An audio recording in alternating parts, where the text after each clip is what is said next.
Hello guys, good morning. আপোনালোক ভালে আছে নে? আপোনালোকক দেখাবলৈ গৈ আছো মই তিৱাসকলৰ কিছু নীতি নিয়ম। আপোনালোকে চাই থাকক ভিডিঅ'টো স্কিপ নকৰি।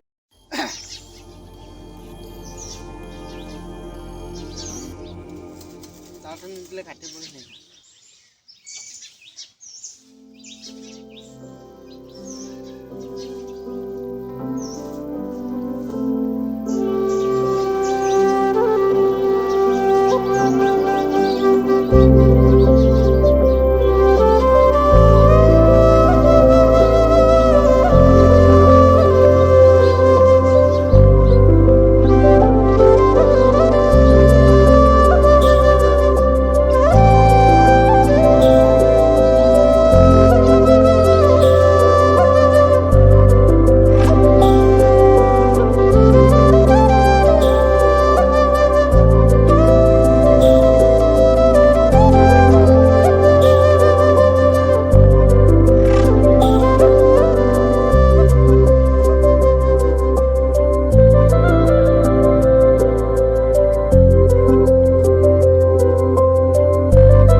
এইবোৰ এতিয়া খোৱাৰ আয়োজন হ'ব, এইবোৰে খাব লাগিব।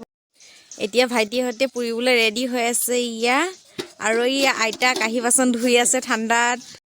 এইয়া মাটিমাহ বনোৱা হৈ আছে, আৰু এইবোৰ বনাব, এইবোৰ ভাতৰ লগত খাব। আৰু ইয়াতে আছে বৰা ভাত, আকৌ ইয়া মায়ে চাহ বনাই আছে। আইতা ঠাণ্ডা লগা নাই? লাগিছে।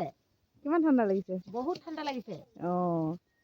এতিয়া আৰু ভাত খাম আৰু ন অলপ পিছত? ভাত খাম অলপ পিছত, চৰাইকেইটা দেখুৱাই দে। এইয়া এইয়া এইয়া চৰাইকেইটা। এইয়া ডাঙৰ ডাঙৰ চৰাই এইয়া। এইয়া বৰমাই পিঠাগুড়ি খুন্দি আছে। যিহেতু পিঠাগুড়িটোৱে মেইন বস্তু, গতিকে পিঠাগুড়ি আৰু এইয়া লোকেল মুৰ্গীৰ লগত খাব আৰু। আপোনালোকেতো জানেই লালুং মানুহৰ যিহেতু প্ৰথম খানাই হ'ল পিঠাগুড়ি ন, গতিকে পিঠাগুড়িটোৱে মাংসৰ লগত বনোৱা হ'ব, আৰু ইয়াত টেঙা পিঠাগুড়িও বনাব। গতিকে আৰু কি কেনেকুৱা বনোৱা হয় আপোনালোকক দেখুৱাই আছোঁ খোৱা সময়ত।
পূজাটিক বৰঘৰ পূজা বুলি কোৱা হয়। গতিকে আৰু নীতি নিয়মখিনি দেখুৱাম, আপোনালোকে চাই যাব। এই পূজা বুধবাৰে পতা হয়, আৰু এই পূজা ঘৰৰ মংগলৰ বাবে পতা হয়। এইবোৰ নীতি নিয়ম কৰাৰ পিছত এতিয়া খোৱাৰ আয়োজন চলিব। খোৱাৰ আয়োজন কেনেকৈ চলে আপোনালোকক দেখুৱাই আছোঁ। কিমান মানুহ হয় আপোনালোকক দেখুৱাই আছোঁ, আপোনালোকে চাবলৈ চেষ্টা কৰিব। চ' গাইজ, এতিয়া নিয়ম নীতি কৰি হৈ গ'ল, এতিয়া আৰু খাবলৈহে আছে। গতিকে এতিয়া খোৱাটো কিমান মানুহ হয় আপোনালোকক দেখুৱাই আছোঁ। তো গাইজ কোন কোন খাবলৈ আহিছে দেখুৱাই আছোঁ আপোনালোকক এয়া পেহীহঁতে আহিছে এতিয়া এয়া খাবলৈ এইটো দীপাংকৰ এইয়া মানুহ আহিছে এয়া খাই আছে এয়া সকলোৱে খাই আছে এতিয়া তিৱা জনগোষ্ঠীৰ লোকসকলৰ এয়া ঘৰৰ ডাঙৰ পূজা আজিৰ পৰা আৰু তেখেতসকলে এই পূজা কৰাৰ পিছত বৰা চাউল বৰা ভাত বৰা পিঠা সকলো খাব পাৰিব আৰু নতুন ভাতো খাব পাৰিব গতিকে সেই পূজা কৰাৰ পিছত আৰু সকলো একো পৰাই মানে বঞ্চিত নহয় তো গাইজ এতিয়া আৰু মই কাম বন কৰোঁ মানে ভাত চাত দিব লাগিব যে ভিডিঅ'টো যদি ভাল লাগিল like comment share and subscribe কৰি দিব প্লিজ